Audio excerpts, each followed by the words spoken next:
Well, folks, I was home for not quite 48 hours, but I'm already on to the next race and starting the next vlog. I would have had a little more time home and relaxation if not for the travel delays back from Nats. But also I wanted to head up north towards Whitefish and Glacier a little early to hang out with some friends in the park and climb some mountains, which you'll see, and also do swimming, etc. Yeah, we're here going to the Last Best ride on Sunday, so kind of...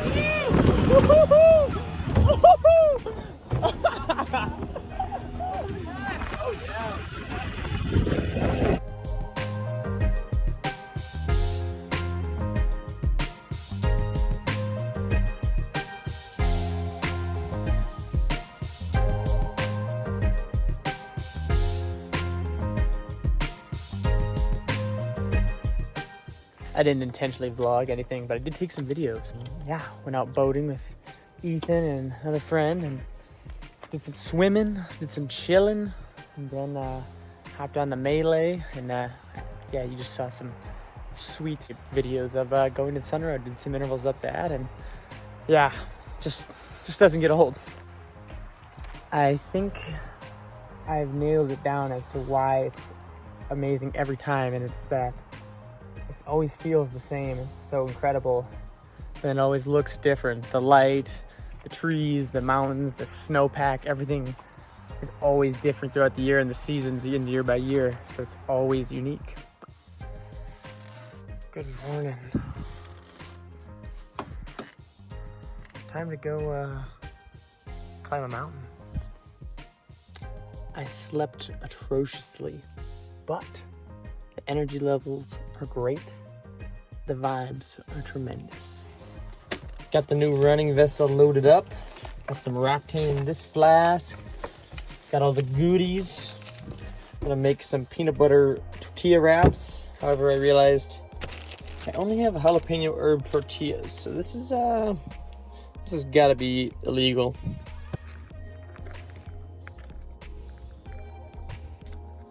Going up.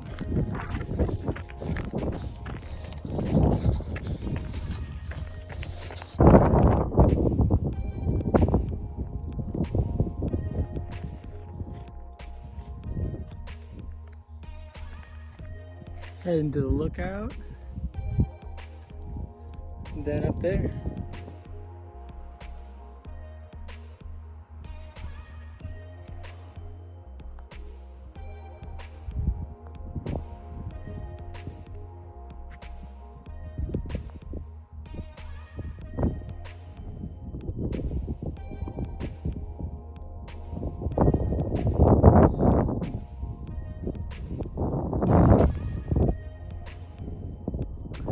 Well, 2.5 hours moving time in, 6.6 miles, 5,500 feet of climbing, and we are on top of a mountain. Would you look at this? Wow. There's little middle Matterhorn, Ethan, and Keegan, another friend there. I think somewhere on that over there right now. He might already be off and heading back down. But oh my god. Believe it. And that's where it started, just down there, just around the corner, behind that rock pile. Heading back down.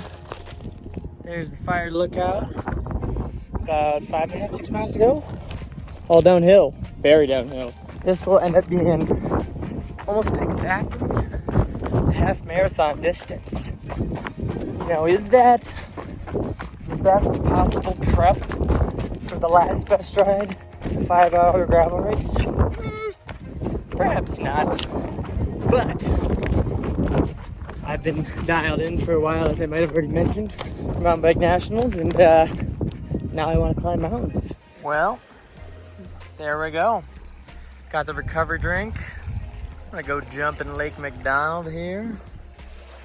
4 hours moving time, 13.1 miles, 5.6K climbing. Pretty solid. I'm not gonna be able to walk tomorrow, but that doesn't matter. All I need to be able to do is ride. Kurt is a faithful YouTube subscriber of mine. He finds me at every race. He won the track stand competition.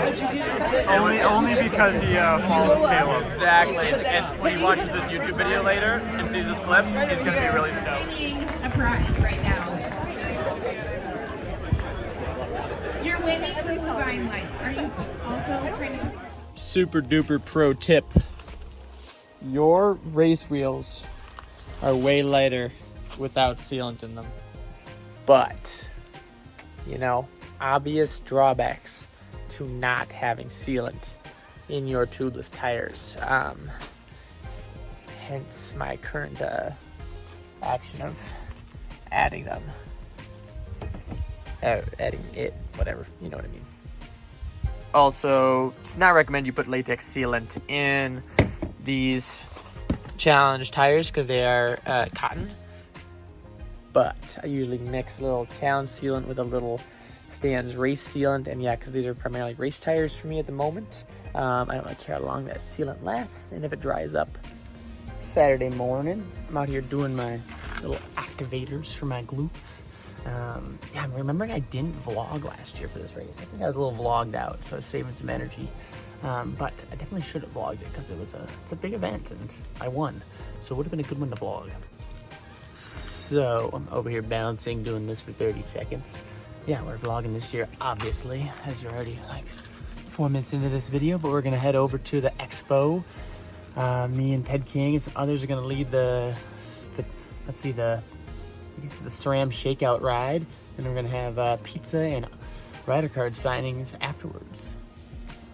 And I need to do my openers, but I feel like it's probably poor group ride leadership etiquette to do your openers on the group ride that you're supposed to be leading and drop people.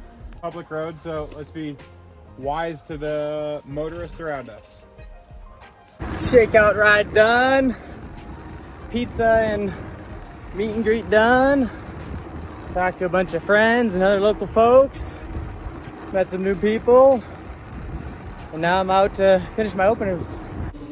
We've got a special #1 plate to throw on the rig. Locked and loaded. Now that's the number plate you always want to see on the front. All right. We have 2 bottles already on the bike. Roctane in all 5. This guy I got to fill up with water. All it's going to go in my musette bag that I'm going to get the hand up with. 2 gels on there. About 560 grams, well, exactly 560 grams of carbs, which is about 110 an hour. Yeah, pretend I was wearing this hat while I talked about that and didn't put it on afterwards. But for real though, this thing is sweet. Thank you, Sarah. Good morning, Montana. 6 a.m. Let's get some food. Well, locked and loaded. Time to go get it. 2, 1.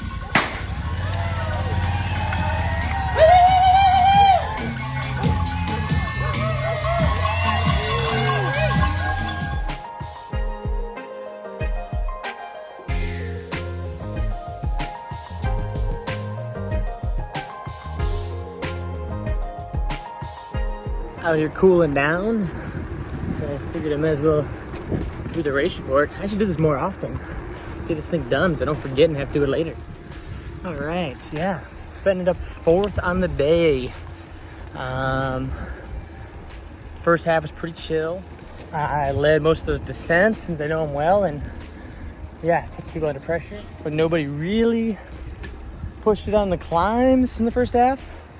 So I'm having for sure by 4 times the largest front group we've ever had. We had like 30 or 40 people coming back into Whitefish and heading out to Warner Peak. Ted King started ramping it up. Bottom of that, then I started ramping it up. Then Adam Roberge just dropped a bomb and left us in the dust. And then I started suffering.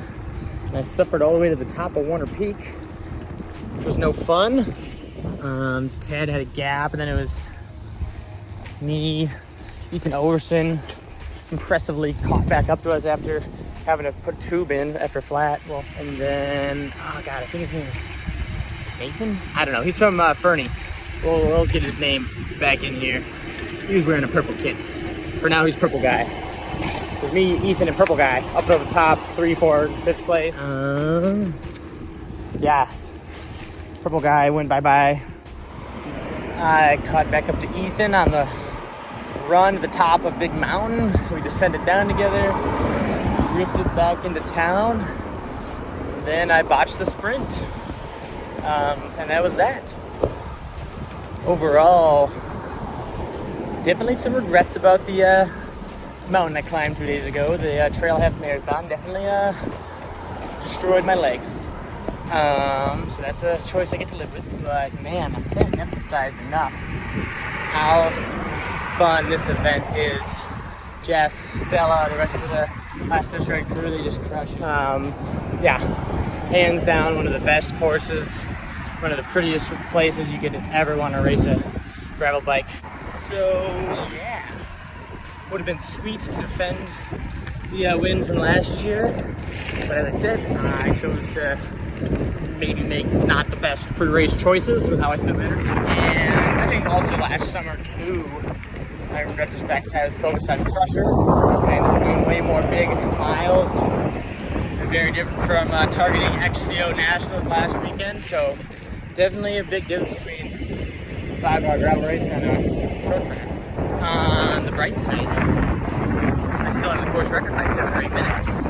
So, yeah, take it. Next up, over to Shore in the Midwest, and then coaching a junior mountain bike camp, Windman Trails edition after that. So, yeah, stay tuned.